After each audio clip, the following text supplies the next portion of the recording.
All right, welcome back to Ignite, sparked by BBB Podcast Studio.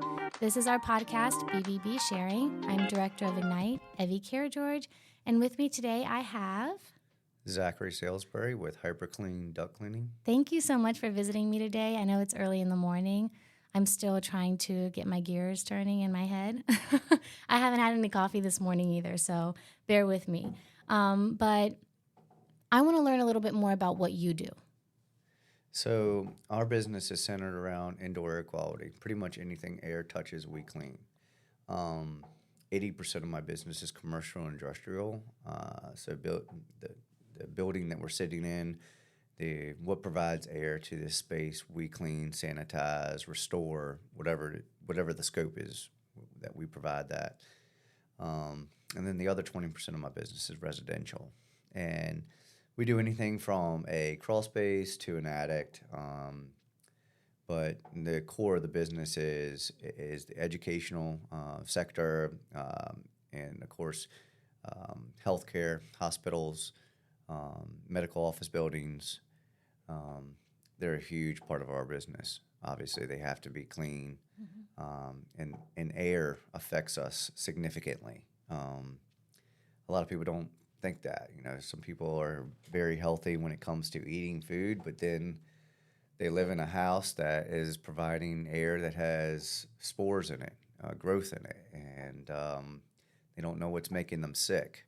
So, it's trying to stay healthy is in a multitude of equations, and the indoor air quality side is something that we've centered ourselves around to be able to answer those questions and provide solutions for them. Perfect. What are some of the educational tips that you give people? When quoting work, it's really important to understand, number one, the scope of work, what you're trying to accomplish. Anytime anybody asks me, I want a price, I always start with question number one: why? What are you facing? What's going on for you to reach out to, quote unquote, want to spend money to fix a problem, not fix a problem. So I always ask why. And then the biggest thing in our industry are scams. And most people see them on Facebook. It's always the same type of post. It's like, believe my actions, not my words. And they steal photos of different companies all over the country. And we're part of a national organization through NADCA, National Air Duct Cleaners Association. It's pretty much the FAA for duct cleaners. And there's nothing else out there like it. And the research is done that these scams are being run from overseas. And they're hiring a guy out of a minivan to come in with a shop vac to, quote unquote, clean your ductwork, even if they show up. Most of the time, all they're trying to do is get a deposit. And most your Facebook scams, people that are posting on these marketplaces, and it's like the classifieds, they're absolute scams. And a lot of them are like begging for work or saying, I just started this business, and there's websites out there. There's one podcast that a guy does really well at, where he backtracks all with the pictures, he backtracks the websites. The guy's calling out of Illinois, but the website he's using is out of Florida. The picture on his Facebook is a family that has nothing to do with duct cleaning. So, and he uses all these different websites and shows it on his YouTube channel of how these scammers are truly working. Most of it is out of Pakistan, a call center out of Pakistan. And it's a $1 billion scam. It's a major problem. NACA is very aware of it. And they generate criteria throughout the year to help us try to educate customers. But when you're coming in at, let's just say, $1,000 price tag to do a job, and these guys are doing it for $99 or $199, they're like, well, what's the big difference? And I always tell customers, I'm like, well, that job is taking me 8 hours to do. So think about, if it's supposed to take 8 hours and I'm the professional and you've got another professional charging you $199, think about somebody that's certified to do the work and how much they're making. I mean, I just heard yesterday a school bus driver makes $22, $23 an hour. Well, you can do the math. I mean, if a school bus driver is making that, somebody that's accessing your ductwork, opening up your air handler, disinfecting, cleaning, I mean, they're making pretty good money. Yeah, And, if you're working 8 hours, you can't get so much out of $199. exactly. So I always try to, number one, explain who we are and what we do to the customer so that it kind of generates some value there versus, well, go to NADCA and type in your zip code and find other contractors. Of course, I want other NADCA companies to be my competitors, not the scammers. But however, just explaining why we created our business and what we try to offer in regards to that. And you already won up most of them too because you're accredited. Yeah, yeah. I think that's like one of the most. That's one of the first things we did. Yeah. Yeah. Why did you all decide that, you wanted that BBB seal associated with your logo? Yeah, I mean, it adds value and it's simple. And it's important because it's many times throughout the year you'll take a call and then, well, I found you on the BBB or I looked you up. I mean, last night I sold a job and he actually has 2 homes and he was like, "What's your company's name? I'm gonna look you up." And then I gave it to him and he was like, "Okay, you're accredited. You have your licenses, your insurance. You have all that. So I'm going to go ahead and hire you." So I mean, Wow. it normally doesn't turn around that fast, but it's BBB is one of those things you just have to have. It's almost like a business license. Yeah. So yeah.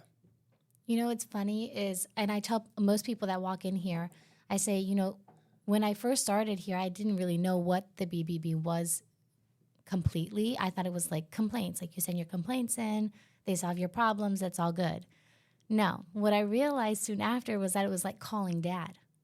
When I had a problem with my car at 16 years old, I called my dad.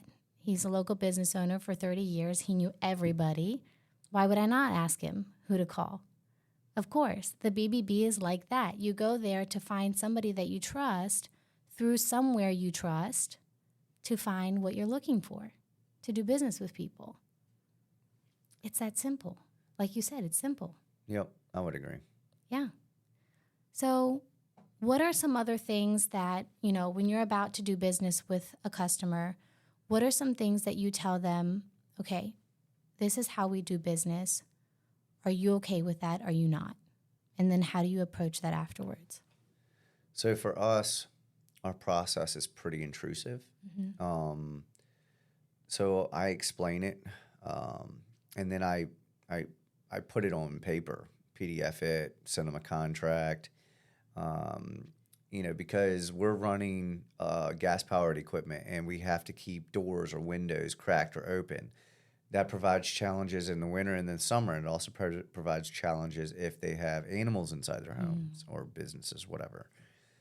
And so I think it's really important because, when I started the business, I did the work. I totally understand how it's set up.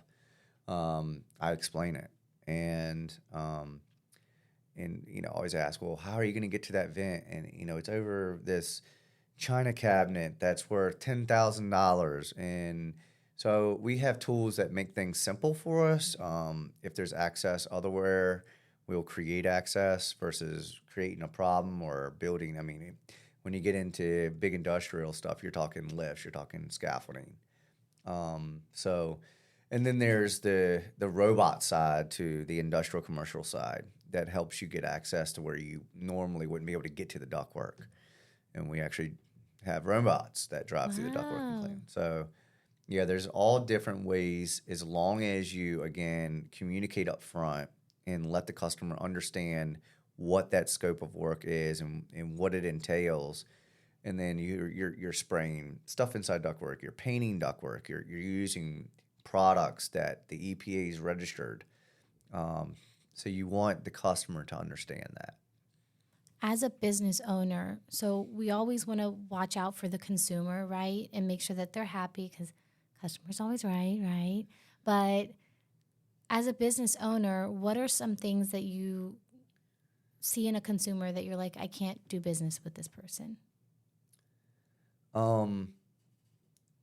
So the so indoor air quality inhabitants of the home. Uh, it, it depends. So number one, if I walk into like a hoarder situation, Oh, I didn't even think about yeah, that. it's like, well, I can clean your ductwork all day long, but it's not going to affect your indoor air quality is affected by so many other equations. Yeah. Or if it's somebody that just they're all about the dollar and they want to negotiate up front from the beginning. I'm all about negotiating. My first 5 years and out of college, I was a procurement director, so negotiation was my core skill. So I start high and low. I get it. So I am a negotiator when it comes to business, but there becomes that point where I can't go below a break even, and Mm, I want the work, but I'm not going to give the work away. yeah.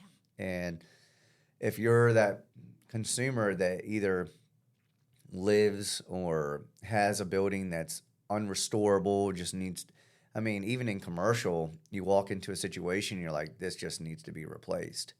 Your Wow. system is rotting out, everything's rusted, your ductwork's in terrible shape. There's different types of ductwork out there. And one of the biggest things that we run across in our industry is fiberglass. And it's ductwork that has fiberglass on the inside. Oh, And if that gets really moldy, there becomes a point of no return where you need to replace it. yeah. Now, there's other processes it's not to that point where you can clean it and seal it.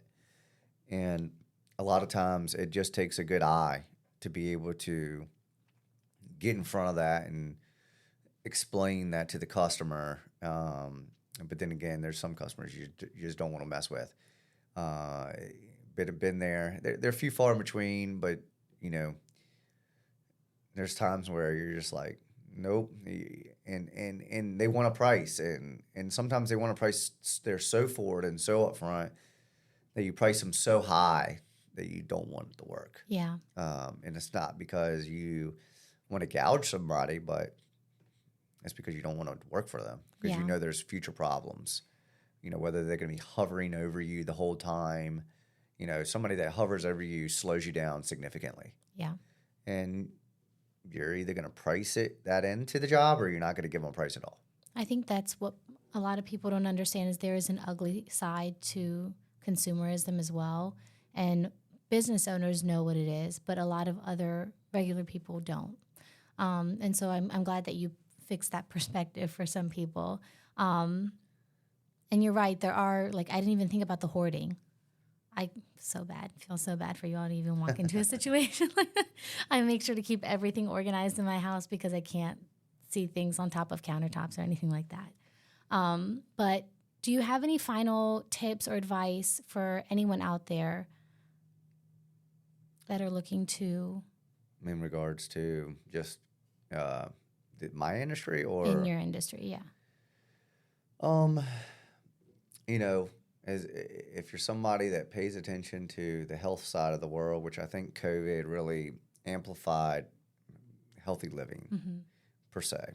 Um, Indoor air quality plays a significant role in that. And it's not just what you eat, it's not just where you work, it's all the above. And, everybody breathes air. You got to have Yep. oxygen to live. And whether that's quality or not depends on, you as a consumer and also where you go, which means your workplace. Yeah. There's something called sick building syndrome and it's real. It's a real thing. So if you are constantly getting stuffy noses or sick or allergies in a building, but then when you leave that building, everything clears up, whether that be your home, workplace, or anything. You have many people who call us that they say, I went on vacation for a week at the beach and all my symptoms cleared up. And as soon as I get back home, within 2 days, I have a problem. And that's a very typical sign of sick building syndrome, which means there's something inside that building causing a reaction out of you. Yep. And so we look for things like that. And, you know, again, if you're a lot of your health is based on, you know, different scenarios of everything, of the air you breathe, the food you eat. And it's an array of equations. Is a lot. I give a lot of that. I say a lot of that a lot of times. And, you know, you can start to nip them in the bud one by one, as long as, you know, it can become expensive, you know, because indoor air quality is affected by the crawl space, by the building envelope, by the ductwork moving the air that's dirty or not dirty. So, you know, the tips that I would say are there's air monitors out there now that kind of read the particle counts in the air. There's professionals out there that really care, and then there's those that are out there. We're all here to make a buck because that's how we make a living. However, there are those that will step out of their way to help you.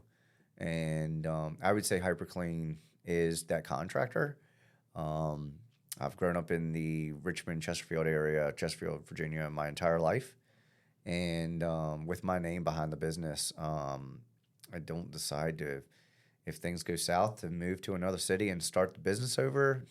I want to make it right because my name is all I have.